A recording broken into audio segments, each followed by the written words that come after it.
J'ai l'impression que plus le temps passe, plus la solitude touche toutes les tranches d'âge. Donc, on commence à stresser sur notre avenir, à se chercher et on est de plus en plus perdu. On est avachi sous le poids de la société. Triste qu'en 2024, les hommes ne puissent pas se sentir libres de parler eux aussi de leurs frustrations et de leurs peines.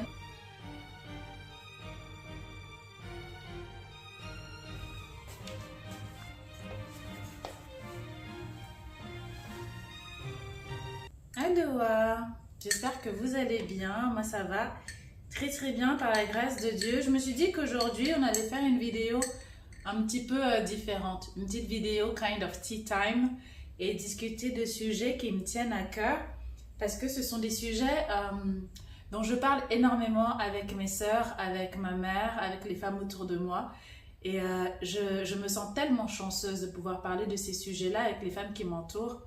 Et je sais que ce n'est pas tout le monde qui a cette chance de pouvoir discuter avec des personnes autour de nous et de pouvoir discuter en profondeur de ce type de sujet qui souvent semble trop personnel, semble trop profond dans un monde où voilà, il suffit de dire « Salut, comment ça va? Ouais, ça va et toi ?» Et ça y est, la conversation est close.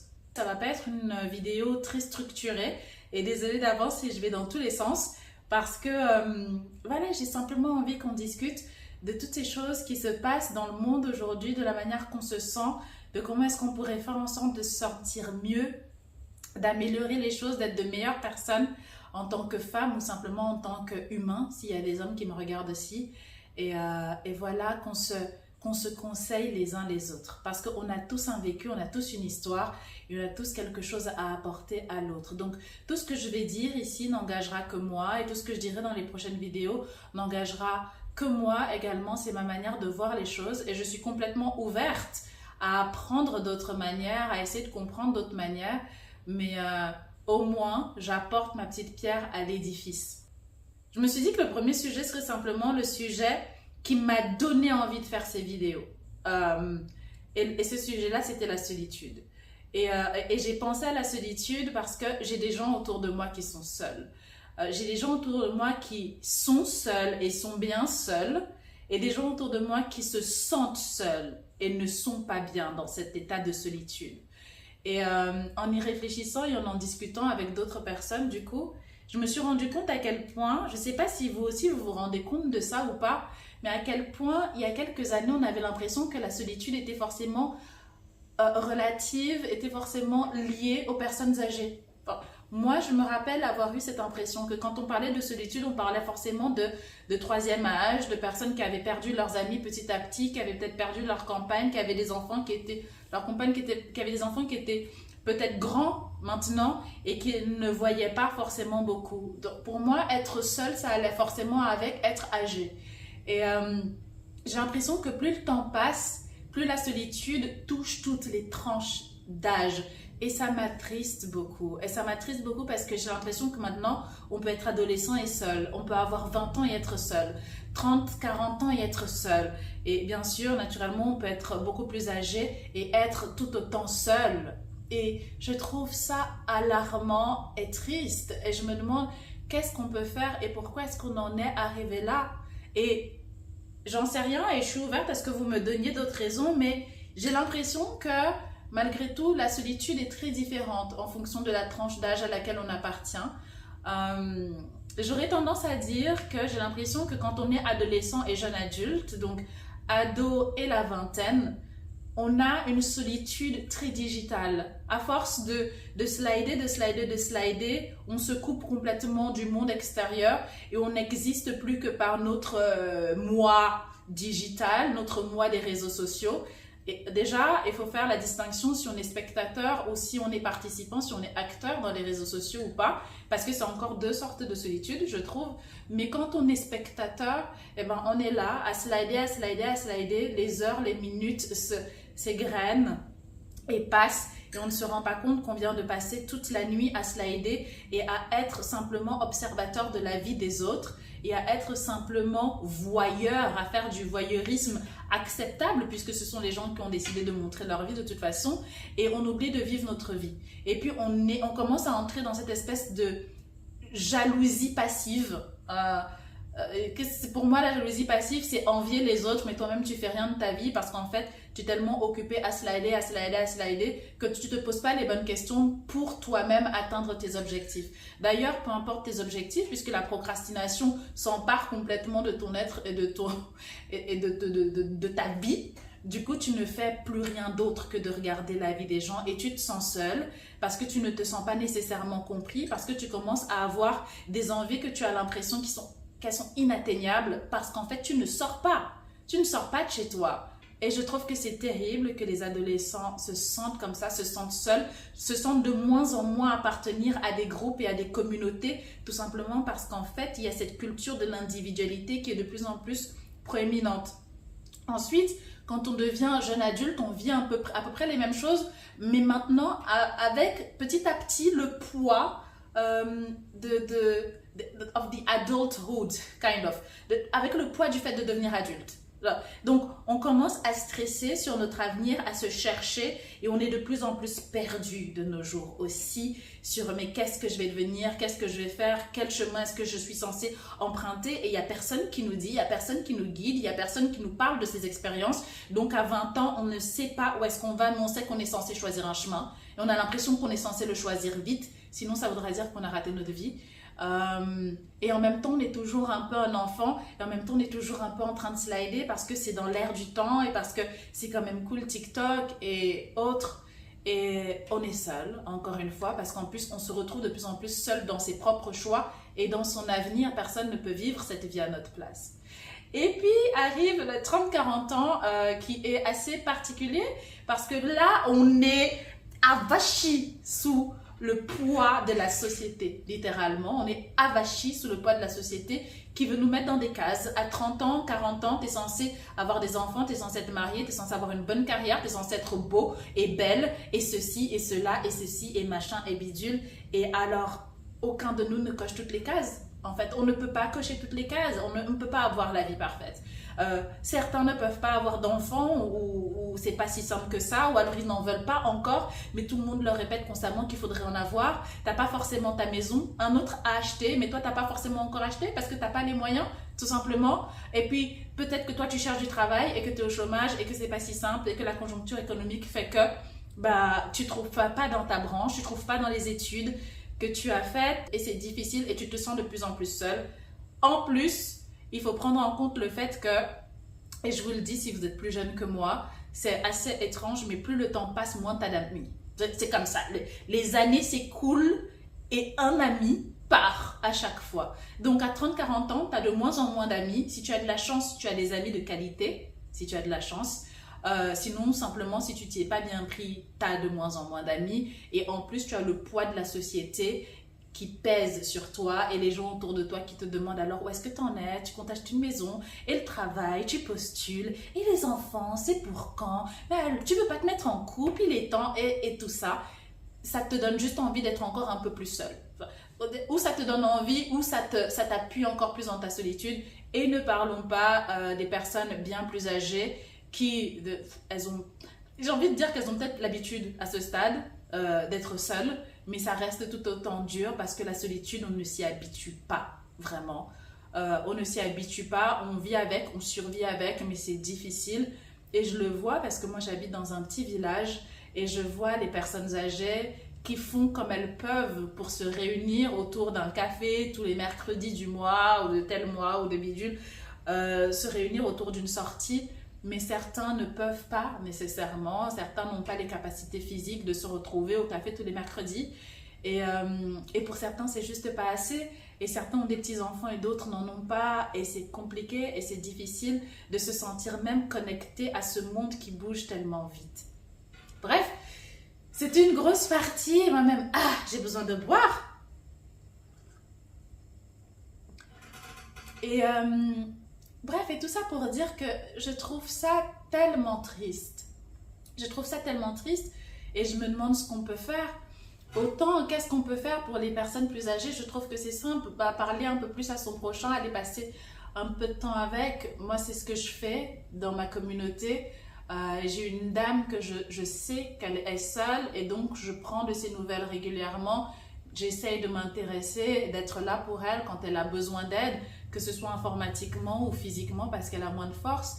Et je sais que ce sont des petits moments qui sont très rares et bien trop peu, mais qui lui font énormément de bien. Et je me dis que si on était plus nombreux à s'intéresser comme ça aux gens autour de nous, bien ça ferait du bien à ces personnes-là et ça nous ferait du bien à nous-mêmes aussi. Peut-être qu'on se sentirait moins seul. Et cette petite dame, quand je passe du temps avec elle, déjà je grandis énormément parce qu'elle a tellement de choses à m'apprendre. Elle a tellement d'histoires. Je vous dis pas, parfois c'est redondant, mais elle a tellement de conseils à prodiguer parce qu'elle a vécu tellement de vies déjà. Donc déjà si on pouvait s'écouter, si on pouvait s'entendre, si on pouvait se parler. Mais qu'est-ce qu'on fait avec les jeunes? Qu'est-ce qu'on fait d'un adolescent qui se sent seul? Qu'est-ce qu'on fait de quelqu'un qui a 20 ans et qui se sent seul? Eh bien, honnêtement, j'en sais rien. Mais je me suis dit que peut-être que en discutant sur ma chaîne, ça pouvait déjà ouvrir la discussion et que peut-être vous pourriez, vous, commencer par me donner répondre à mes questions, me donner des conseils sur qu'est-ce qu'on peut faire pour les adolescents, qu'est-ce qu'on peut faire pour les femmes qui se sentent seules et les hommes qui se sentent seuls. Vous savez, genre, dernièrement, je scrollais, moi aussi, hein, sur les réseaux sociaux et je suis tombée sur la vidéo d'une femme qui parlait de la solitude et du coup ça m'a amené, bref je suis entrée dans le TikTok de la solitude, ça m'a amené sur d'autres vidéos qui parlaient de solitude et je suis tombée très étonnamment sur un homme qui parlait de solitude. Et en regardant les commentaires, j'ai été extrêmement surprise par le nombre d'hommes dans les commentaires qui avouaient effectivement être seuls et être très peu compris parce qu'ils ne pouvaient pas l'avouer. C'était un aveu de faiblesse. Ça voulait dire qu'il était un peu moins qu'un homme et que vraiment c'est quelque chose qu'il devait tout simplement subir en silence. Et j'ai trouvé ça extrêmement triste qu'en 2024, les hommes ne puissent pas se sentir libres de parler eux aussi de leur frustration et de leur peine et de se faire aider. Du coup, s'il y a des hommes qui m'écoutent et que vous vous sentez seul, sentez-vous libre de vous joindre à nous dans les commentaires aussi. Mais s'il y a un conseil que je voudrais donner à quelqu'un qui se sent seul, c'est d'apprendre à faire la distinction entre se sentir seul et être seul, parce que c'est vraiment pas la même chose. On peut être seul et aimer être seul. Et en ce qui me concerne, c'est une partie de la solitude que moi j'apprécie. J'aime beaucoup être seule. Je suis pourtant assez entourée. J'ai plusieurs sœurs, j'ai une maman exceptionnelle, j'ai une famille exceptionnelle de manière générale. Je suis entourée de mon mari grâce à Dieu et tout va très bien de ce côté-là. Je suis très entourée grâce à Dieu. Cependant, j'aime la solitude, j'aime mes petits moments seuls, j'aime mes petits moments de lecture seule, d'écriture seule, de tricot seule. Ces moments où je peux m'introspecter et passer du temps avec moi-même.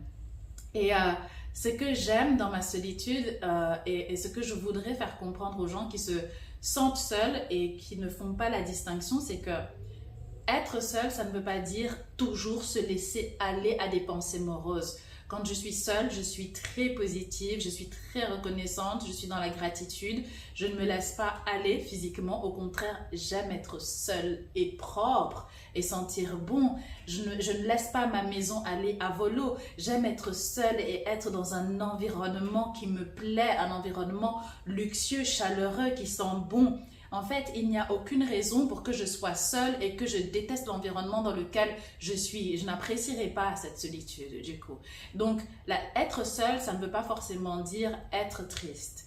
Et apprécier le temps qu'on passe avec nous-mêmes, c'est pour moi le commencement vers une solitude plus positive et moins destructrice.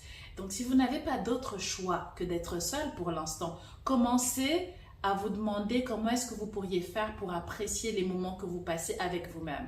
Vous pouvez, j'ai pas envie de dire romanticize your life, parce que quand on se sent seul, c'est difficile de romantiser sa vie. Mais en tout cas, on peut faire en sorte que ce soit moins déprimant. Et quitte à être seul, autant être dans un environnement qui nous plaise. Autant être dans un état physique qui nous plaise. autant être dans un lieu qui nous plaise. Tu peux aller être seul dans un café, mais que ce soit un joli café et que tu boives une superbe bonne tasse, là, comme moi, de thé au bissap et au gingembre, mais au moins que le reste, que tout ce qui t'entoure te plaise. On n'est pas obligé de vivre des moments de qualité constamment en étant entouré de d'autres personnes. On peut vivre des moments de qualité en étant entouré de nous-mêmes. Commencez à aimer qui vous êtes. Commencez à aimer passer du temps avec vous-même parce que vous êtes une personne intéressante. Parce que si vous n'estimez pas être intéressant pour vous-même, mais qui va estimer ça pour vous? Mamie? Qui va estimer pour toi que tu es intéressant si toi-même tu ne penses pas être intéressant? Si toi-même tu as du mal à passer du temps avec toi-même, pourquoi est-ce que je voudrais venir apprécier passer du temps avec toi-même? Trouve-toi drôle, trouve-toi intéressant, trouve-toi cultivé, cultive-toi, apprends des choses. On n'est pas obligé d'apprendre avec quelqu'un. On n'est pas obligé de commencer à avoir des idées pour un business avec quelqu'un. On n'est pas obligé de se lancer dans ce business avec quelqu'un.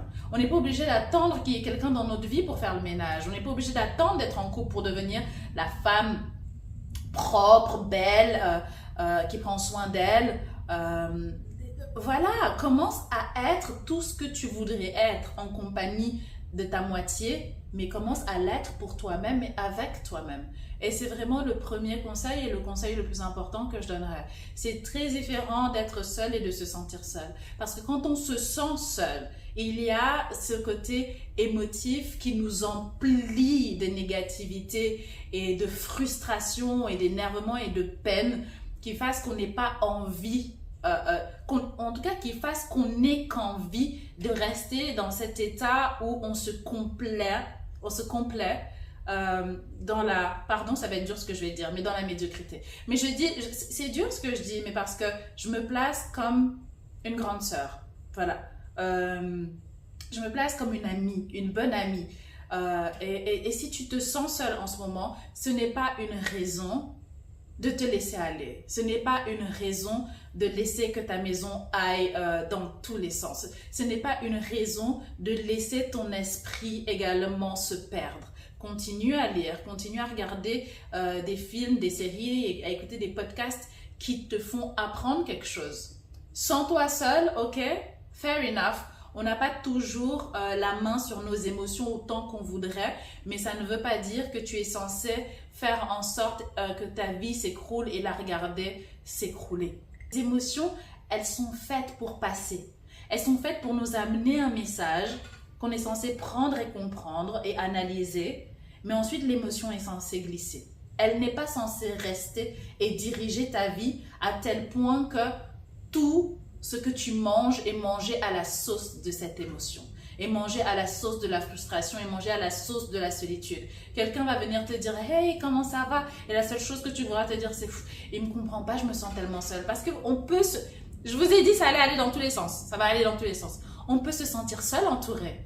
On peut être entouré de toute sa famille, on peut être entouré même de son mari et pour autant se sentir seul parce qu'on se sent incompris. Ça veut dire que c'est pas tant les gens qui sont autour de nous qui fassent qu'on est seul ou pas. C'est la manière qu'on se sent regardé. It's the way that people acknowledge you. Désolée, je ne sais pas comment dire toutes les phrases en français. C'est la manière que tu ressens que les gens te voient. Like, I see you. Quand les gens te voient, quand les gens te reconnaissent, quand les gens t'écoutent, t'entendent et te comprennent, c'est là que tu ne te sens pas seul. Mais tu peux commencer à être ces gens-là pour toi-même. Regarde-toi, entends-toi, écoute-toi, écoute tout ce qu'il y a à l'intérieur de ton corps, tout ce qu'il y a dans tes émotions, reconnais-les, embrasse-les, mais ne laisse pas les émotions te diriger. Et allez, parce que j'ai pas envie qu'on y passe non plus la journée. J'aimerais parler d'une autre chose, et c'est ce que je parlais avec vous tout à l'heure sur les hommes qui très souvent ont honte de leur solitude. Et ça ne concerne pas que les hommes, même si tout à l'heure je parlais des hommes, ça concerne en fait finalement beaucoup de gens qui se sentent seuls. Il y a comme une honte accrochée à ce sentiment de solitude où de moins en moins, hein, parce qu'il y a de plus en plus de personnes qui reconnaissent se sentir seules sur les réseaux. D'ailleurs aussi, il y a beaucoup d'influenceurs et de youtubeurs qui parlent de la solitude qu'ils vivent dans leur métier. Mais dans la vie de tous les jours, hors réseau, se sentir seul, souvent, est vécu comme une honte. Et c'est une honte qu'il faut absolument surmonter parce que c'est une honte injustifiée. Mais on est, voilà, on est dans ce monde des apparences où si tu te sens seul... Désolée, la batterie de ma ring light a coupé, du coup on est dans l'obscurité, donc j'ai changé d'endroit. Et qu'est-ce que j'étais en train de vous dire? Qu'est-ce que j'étais en train de vous dire? J'étais en train de vous dire qu'on est en plus dans ce monde du paraître où il faut réussir à surmonter la honte de se sentir seul. Parce que on est dans ce monde où tout doit constamment être parfait, on doit avoir des vies parfaites, des vies dignes des réseaux sociaux. Et pour avoir une vie digne des réseaux sociaux, parce qu'on est tous un petit peu des micro-stars, tu comprends?